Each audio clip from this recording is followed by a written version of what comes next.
अस्सलामु अलैकुम रहमतुल्लाहि व बरकातुहू। मेरा नाम है Uwais Nadeem, road trip expert. आज मैं आपके सामने कुछ ईरान की बातें करूंगा और ईरान के बारे में, ईरान के वीज़े के बारे में। और जो हमारे यहाँ बहुत सारे लोगों को एक खदशा है कि भाई मैंने अगर ईरान का वीज़ा लगा लिया तो फिर मैं जो है वो अमेरिका नहीं जा सकता या मैं यूरोप नहीं जा सकता। तो इसके बारे में मैं सारी इन्फॉर्मेशन दूँगा और ईरान के बारे में थोड़ी सी आपको इन्फॉर्मेशन दूँगा। तो सबसे पहले तो ये है कि ईरान जो है एक बहुत खूबसूरत मुल्क है, ठीक है। और ईरान बहुत बड़ा है, ईरान में बहुत सारी जगह है। हमारे यहाँ जो एक कॉन्सेप्ट बना हुआ है कि यार ईरान सिर्फ़ और सिर्फ जो है वो ज़ियारत के लिए है, या वहाँ जो है वो कोई ख़ास मज़हब के लोग जाते हैं, ठीक है ना। और जो है ईरान में कुछ नहीं है इसके अलावा, ठीक है। तो ऐसा नहीं है, बल्कि ईरान एक बहुत खूबसूरत मुल्क है और वहाँ पे बहुत सारी जगह हैं घूमने के लिए, ठीक है। वहाँ पे आइलैंड्स हैं और अगर आप उनका नॉर्दर्न एरियाज़ की तरफ जाएँ तो वहाँ जो है वो बहुत सारी जगह हैं आपके पास घूमने के लिए, ठीक है। और फिर मैं आपको बताऊँ, इस वक्त जो एशिया का सबसे बड़ा मॉल है वो इस वक्त ईरान के अंदर है, तेहरान के अंदर, मॉल ऑफ ईरान, ठीक है। और उसके अलावा अगर आप उनके आइलैंड देखें तो वो बहुत खूबसूरत हैं, ठीक है। वहाँ पे आपको चील लिफ्ट मिलती है, वहाँ पे आपको पैराग्लाइडिंग मिलती है और बहुत सारी चीज़ें मतलब आपको वहाँ पे एक्टिविटी है वो करने को मिलती है, ठीक है। और बहुत एक ज़ाहिर पुरानी सकाफ़त है और हज़ारों साल पुरानी उनकी जो है वो हिस्ट्री है। तो आपको बहुत सारी चीज़ें वहाँ पे देखने को जो है वो मिलती हैं। अच्छा, रहा सवाल ईरान के वीज़े के बारे में, हमारे यहाँ जो एक लोगों का कॉन्सेप्ट है कि भाई मैंने ईरान का वीज़ा लगा लिया तो बस फिर अब मुझे जो है वो अमेरिका का वीज़ा मिलना बंद हो जाएगा। तो ऐसा नहीं है भाई। और बहुत सारे लोग तो ऐसे वो लोग सवाल करते हैं मेरे से जो बेचारे कभी कराची से बाहर भी नहीं निकले और उनका जो है वो दूर दूर तक कोई चांस नहीं है, मतलब उनका पॉसिबिलिटी नहीं है कि वो ट्रैवलिंग करें, लेकिन उनको भी बट डर ये होता है कि यार बस मैं ईरान चला गया तो अब मैं अमेरिका नहीं जा सकता। तो भाई ऐसा नहीं है, ठीक है ना। अच्छा, अब इसमें मैं आपको एक बात मतलब वाज़ेह तौर पे बता दूं इसका क्या है।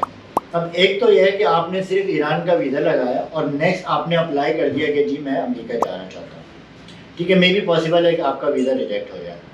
लेकिन एक ये है कि भाई आपने मलेशिया भी गए हुए हैं, थाईलैंड भी गए हुए हैं, सिंगापुर भी गए हुए हैं, ठीक है ना, अज़रबैजान और इधर उधर, मतलब आपकी कोई 8-10 ममालिक में या 5-6 ममालिक में आपकी ट्रैवलिंग है, ठीक है। फिर उसके बाद आपने जो ईरान का भी लगाया हुआ है और ईरान के बाद फिर आपने अप्लाई कर दिया अमेरिका के लिए या यूरोप के लिए XYZ।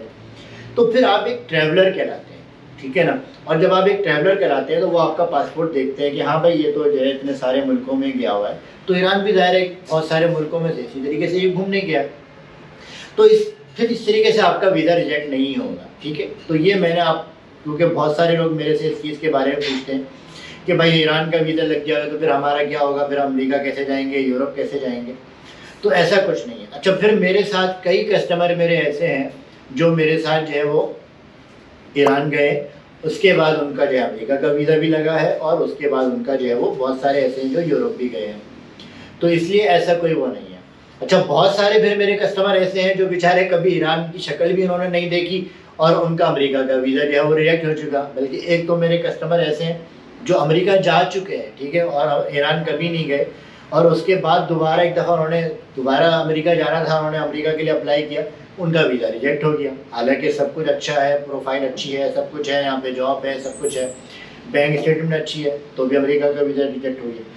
तो ये समझना कि यार मेरा ईरान का वीज़ा लग गया तो बस अब मेरा अमेरिका का रास्ता बंद हो गया, दरवाज़ा बंद हो गया, ऐसा नहीं है, ठीक है। ये सारी मैंने आपको डिटेल जो है वो बता दी है। बाकी ईरान का वीज़ा लगाना आसान है, कोई इतना मुश्किल नहीं है, ठीक है ना। और डॉक्यूमेंटेशन भी कोई ख़ास नहीं चाहिए होती है, सिर्फ आपका पासपोर्ट चाहिए, वीज़ा वो पासपोर्ट चाहिए, पिक्चर चाहिए और आपका जो है वो NIC चाहिए, तो आपका जो है वो ईरान का वीज़ा लग जाता है। तो ये थी थोड़ी सी मैंने कहा इन्फॉर्मेशन मैं आप लोगों के साथ जो है वो शेयर कर दूँ ईरान के बारे में, ठीक है ना। अच्छा, और अभी मेरे जो है वो ईरान के ट्रिप्स भी हैं इंशाल्लाह। और मैं जो है वो पाकिस्तान से, आप लोगों को मालूम होगा कि पाकिस्तान से बाय रोड जो है मैं ट्रिप कराता हूँ ईरान और तुर्की के लिए।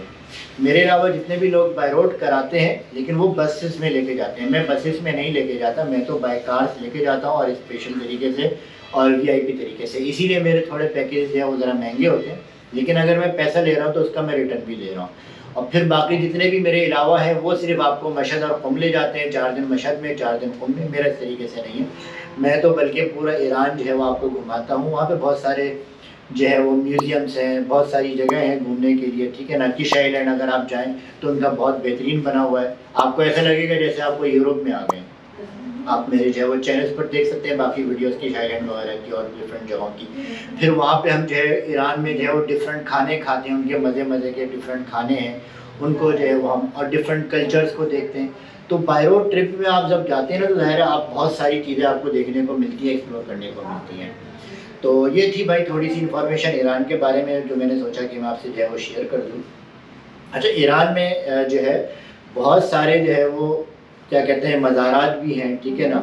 उसमें जो है वो दूसरे मज़ाहिब के लोग भी जाते हैं, सुन्नी लोग भी जाते हैं, तो मुख्तलिफ लोग मेरे साथ जो है वो जाते हैं। तो ईरान में बहुत सारी जगहें आपको देखने को मिलेंगी। तो ये ईरान का जो मेरा ट्रिप है, इसको आप बिल्कुल मिस ना करें, इस वजह से कि आपको अमेरिका का वीज़ा ना मिलेगा, ये आप अपने जहन से निकाल दें। आप ईरान का ट्रिप करें, इंशाल्लाह अमेरिका का वीज़ा भी लग जाएगा, ठीक है। तो ये थी आपके ईरान की इन्फॉर्मेशन। बाकी अब आप मुझे कमेंट्स में बताएं कि आप लोग किस मुल्क के बारे में चाहते हैं कि मैं ज़्यादा इन्फॉर्मेशन दूँ और किसके वीज़े के बारे में मैं बताऊँ। तो मैं इंशाल्लाह फिर अगली नेक्स्ट वीडियो उसके ऊपर बनाऊँगा। तो मिलते हैं नेक्स्ट वीडियो में, और मेरा चैनल सब्सक्राइब करना ना भूलिएगा। अस्सलाम वालेकुम।